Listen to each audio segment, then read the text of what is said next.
Hello everyone.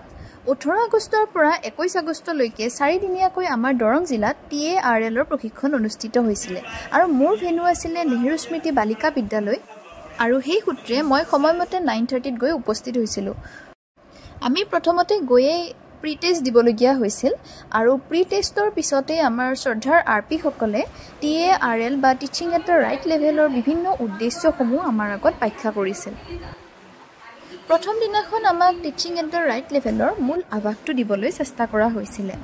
শিক্ষাৰ্থীসকলক কেনেদৰে আমি বিভিন্ন শৈক্ষিক স্তৰত মূল্যায়ন কৰিব পাৰোঁ বা শ্ৰেণী পৰিচালনা আমি কেনেদৰে কৰিব পাৰোঁ, পঠনৰ মূল্যায়ন কেনেদৰে কৰিব পাৰি ইত্যাদিৰ ওপৰত আমি জানিবলৈ পাইছিলোঁ।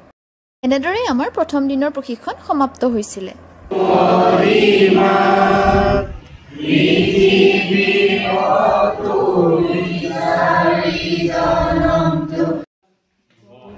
প্ৰাৰ্থনা আৰু অসম সংগীতৰ পিছতে আমাৰ দ্বিতীয় দিনৰ প্ৰশিক্ষণ আৰম্ভ হয়। এটি এক্টিভিটিৰ সহায়ত ধ্বনি চিহ্ন সম্বন্ধীয় ক্ৰিয়াকলাপৰ লগতে বৰ্ণাৱলী চাৰ্টৰ বিষয়ে বুজোৱা হৈছিল। মাজে মাজে কিছু ভিডিঅ'ও আমাক চেম্পল হিচাপে দেখুওৱা হৈছিল যাতে আমি সকলোখিনি খুব ভালদৰে বুজি পাওঁ। দ্বিতীয় সেশনত যুক্তাক্ষৰৰ নানান ক্ৰিয়াকলাপ এক্টিভিটি আকাৰে আমাৰ আগত দাঙি ধৰা হৈছিল আৰু তাৰ লগত জড়িত নানান যুক্তাক্ষৰৰ খেলো আমি খেলিবলৈ পাইছিলোঁ।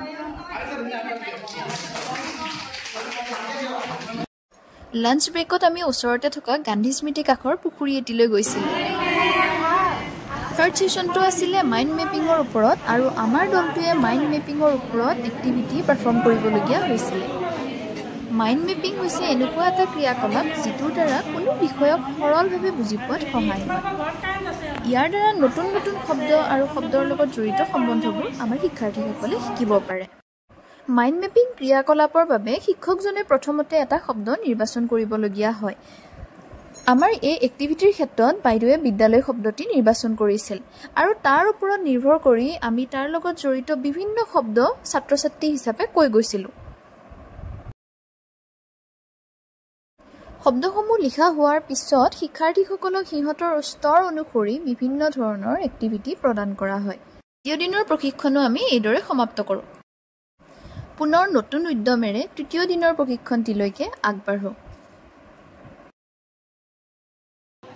তৃতীয় দিনৰ প্ৰশিক্ষণটিও পুনৰ এক্টিভিটিৰে আৰম্ভ হয়।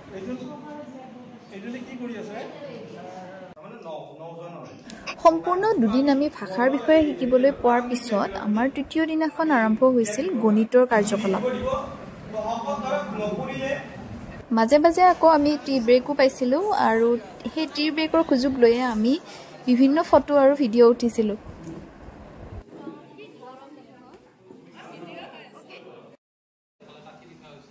ছাৰজনে আমাক মুঠা আৰু কাঠিৰ জৰিয়তে কেনেদৰে অতি সহজতে যোগ বিয়োগ আৰু পূৰণ হৰণ ছাত্ৰ ছাত্ৰীসকলক আমি শিকাব পাৰোঁ তাৰে আমাক ধাৰণা দিব চেষ্টা কৰিছিল।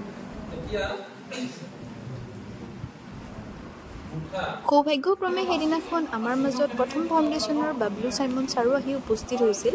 তেওঁ আমাৰ সকলোবোৰ ডাউট ক্লিয়াৰ কৰিব চেষ্টা কৰিছিল। ব্ৰেকৰ পিছতে আমাৰ শেষৰ ছেশ্যনটো আৰম্ভ হয় আৰু প্ৰায় 4:30 মান বজাত আমাৰ তৃতীয় দিনৰ প্ৰশিক্ষণো সমাপ্ত হয়। চতুৰ্থ তথা অন্তিম দিনৰ প্ৰশিক্ষণৰ বাবে পুনৰ নতুন এক্সাইটমেণ্টেৰে আগবাঢ়িছিলোঁ।